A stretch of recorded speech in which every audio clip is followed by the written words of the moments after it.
Hello everyone, welcome to our channel. इस video में हम हिंदी व्याकरण के एक इम्पॉर्टेंट टॉपिक काल के बारे में पढ़ेंगे, उसके बारे में डिस्कस करेंगे। तो शुरू करते हैं चैप्टर काल। काल का अर्थ होता है समय, ठीक है। यानी जब किसी भी क्रिया के रूप से हमें यह पता चलता है कि उसके कार्य के होने का समय क्या है, तो उसे हम काल कहते हैं।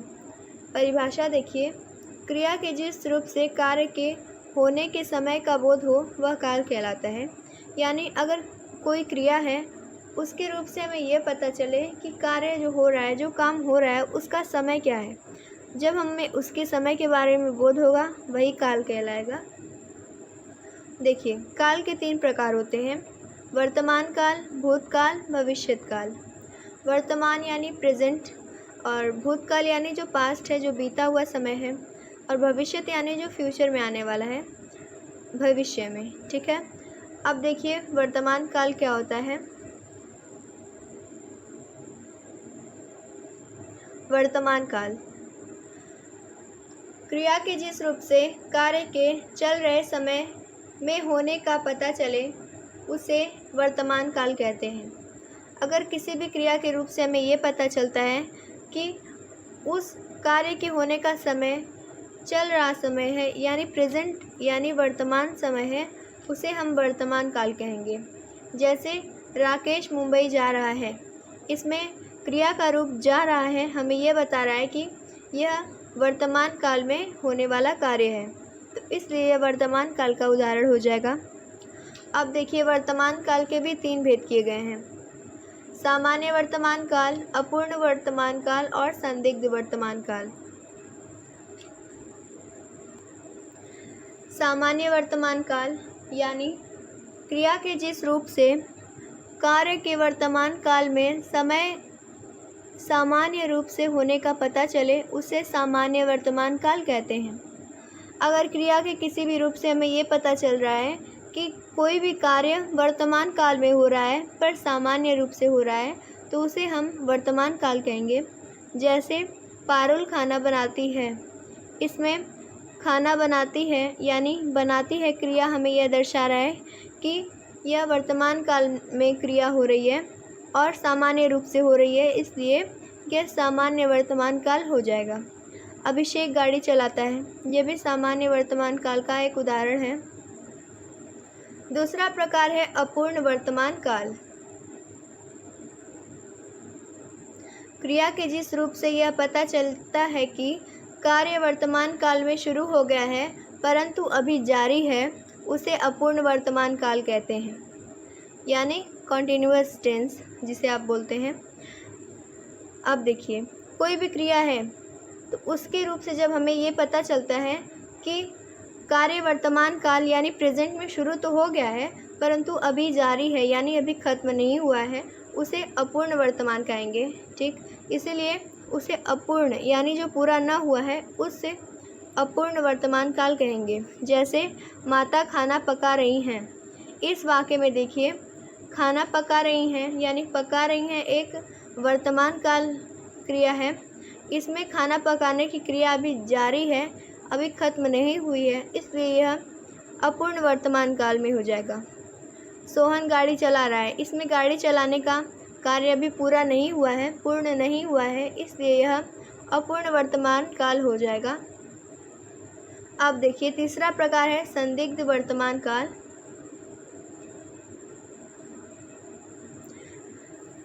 क्रिया के जिस रूप से वर्तमान काल में क्रिया के होने में संदेह का बोध हो उसे संदिग्ध वर्तमान काल कहते हैं।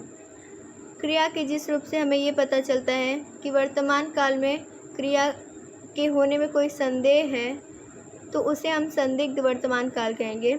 जैसे विद्यार्थी आते होंगे, इसमें आते होंगे यानी इसमें वर्तमान काल है परंतु इसमें संदेह है कि विद्यार्थी आते होंगे, इसमें संदेह व्यक्त किया गया है, इसलिए यह संदिग्ध वर्तमान काल हो जाएगा। इसमें देवेश कविता लिखता होगा, इसमें भी संदिग्ध वर्तमान काल है क्योंकि उसमें संदेह का भाव उत्पन्न हो रहा है, ठीक है, कोई कन्फर्मिटी नहीं है, इसलिए यह संदिग्ध वर्तमान काल हो जाएगा। तो यहाँ पर वर्तमान काल और उसके प्रकार को हमने पढ़ा। अब आगे बढ़ते हैं काल के दूसरे प्रकार भूतकाल पर। देखिए, क्रिया के जिस रूप से बीते हुए समय में होने या करने का पता चले उसे भूतकाल कहते हैं। अगर कोई भी क्रिया है उससे हमें यह पता चल रहा है कि कोई भी कार्य बीते हुए समय में हुआ है तो उसे भूतकाल कहेंगे। जैसे नागेंद्र ने रोटी खाई, इसमें खाई जो क्रिया है वह हमें भूतकाल के बारे में बता रही है। ठीक, तो यह भूतकाल हो जाएगा। भूतकाल के भी 6 भेद होते हैं। पहला है सामान्य भूतकाल, दूसरा आसन्न भूतकाल, तीसरा है पूर्ण भूतकाल, चौथा है अपूर्ण भूतकाल, पांचवा है संदिग्ध भूतकाल और छठा है हेतुमत भूतकाल।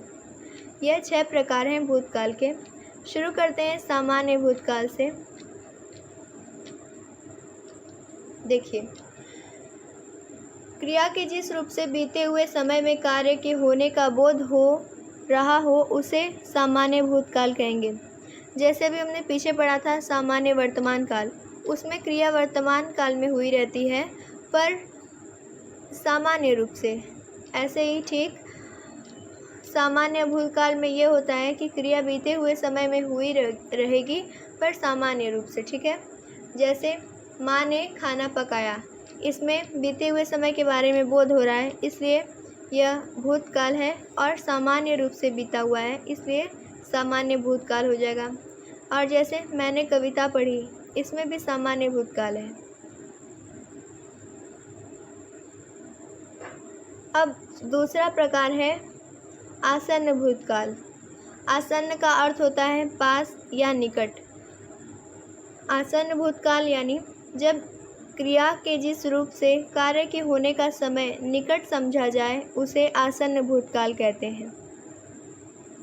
जैसे क्रिया पूर्ण तो हो चुकी है पर उसके होने का समय अभी निकट है, ठीक है, यानी जल्द ही हुई है तो उसे आसन्न भूतकाल कहेंगे।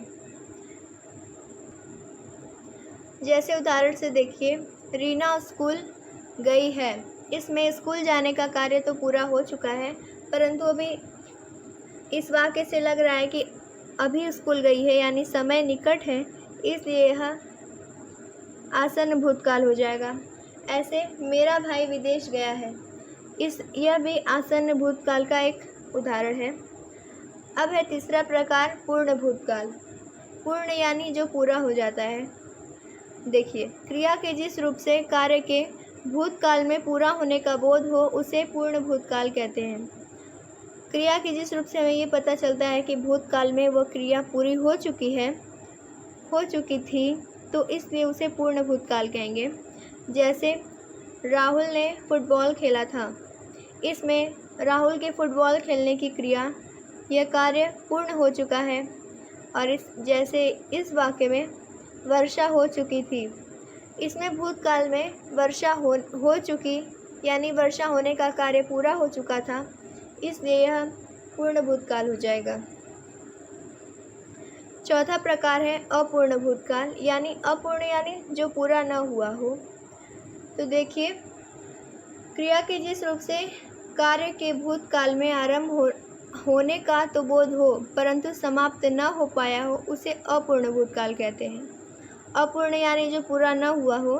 तो जिस क्रिया के रूप से हमें ये पता चलता है कि कोई भी कार्य भूतकाल में आरंभ हुआ है यानी शुरू हुआ है पर अभी वह पूरा नहीं हुआ है, समाप्त नहीं हुआ है, इसलिए वह अपूर्ण भूतकाल हो जाएगा। जैसे बच्चा पतंग उड़ा रहा था, इसमें भूतकाल है पर अभी इसमें पतंग उड़ाने का कार्य पूरा नहीं हुआ है इसलिए यह अपूर्ण भूतकाल हो जाएगा।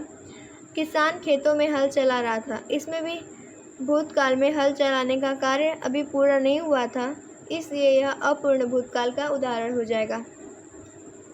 पांचवा प्रकार है संदिग्ध भूतकाल।